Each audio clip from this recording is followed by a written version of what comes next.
Now turn to Section 2. Test 1, Section 2. You will hear a trainer giving a talk to people who want to learn outdoor survival skills. First, you have some time to look at questions 11 to 16.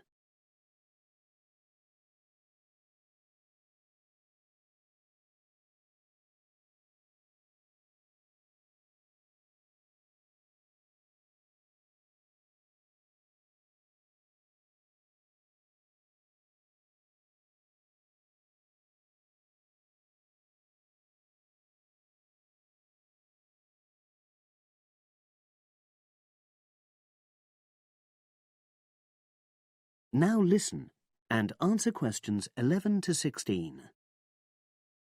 Good morning, everyone, and welcome to our outdoor survival program. As you know, this week you'll be learning some of the basic information and skills you need to look after yourself independently in the outdoors. These first 2 days will be based here in the classroom, and then we'll be taking a camping trip to put into practice some of the things you've learned. I'm going to start off with the topic of food. And to start with, I'll describe just 2 methods which we'll be putting into practice at our camp, and which make use of natural resources, the steam pit and the bamboo pot. I've got 2 posters here to make things clearer, and I'll start with the steam pit here.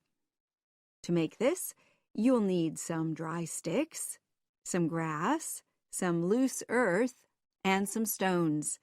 And for this week only, some matches. The first thing you do is to dig a shallow pit in the place you've chosen to do your cooking. Let's say about 25 centimeters deep and 30 centimeters wide.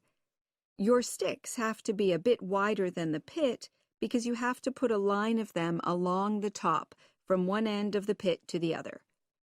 Before setting light to these, you take some large stones and arrange them on top. Then you start the fire and wait till the wooden platform burns through and the stones fall into the pit. At this point, brush away any pieces of hot ash from the stones. You can use a handful of grass, and then take another stick and push it down into the center of the pit, between the stones. After that, you cover the whole pit with a thick layer of grass. And then you can put your food on it, wrapped in more pieces of grass, like parcels. Finally, cover the whole thing with earth. You have to pat it firmly to seal the pit. Then all you have to do is take the stick out and pour a bit of water into the opening that it leaves. It should take about 4 hours for your food to cook, as it cooks slowly in the steam that's created inside the pit. Now you have some time to look at questions 17 to 20.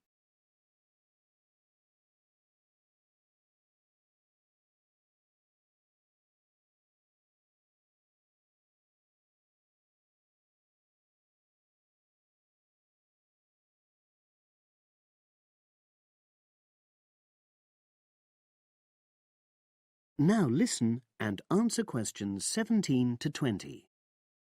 So, simple but effective. The other method you're going to practice this week is the bamboo oven. Now, the steam pit is ideal in certain conditions because the heat is below ground level. For example, if there's a strong wind and you're afraid a fire might spread. But when it's safe to have an open fire, you can use the bamboo oven method. You get a length of bamboo, which, as you probably know, is hollow and consists of a number of individual sections with a wall in between. You use a sharp stick to make a hole in each of the dividing walls apart from the end one. Then you lean the bamboo over a fire, with the top propped up by a forked stick and the bottom sitting on the ground. You pour enough water in the top to fill the bottom section, and then light a fire underneath that section to heat the water. Then you put your food inside the top section, and the steam coming up the bamboo through the holes you made cooks it. I'm going to move on now to food itself and talk about some of the wild plants you might cook. I'm going to begin with fungi. That's mushrooms and toadstools. I'm sure you'll be aware that some of these are edible and they're delicious, but some of them are highly poisonous.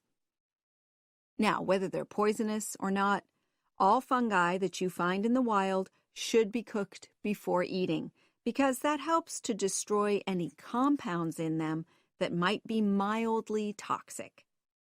But be aware that any amount of cooking won't make poisonous varieties any safer to eat.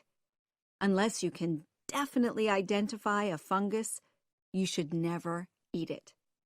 It's not worth the risk. And you need to be really sure, because some fungi that are poisonous are very similar in appearance to certain edible varieties. They can easily be mistaken for each other. So, having said all that, fungi are delicious when they're freshly picked, and although they are only moderately nutritious, they do contain minerals which the body needs. I'll move on now to leafy plants, which are generally... That is the end of section 2.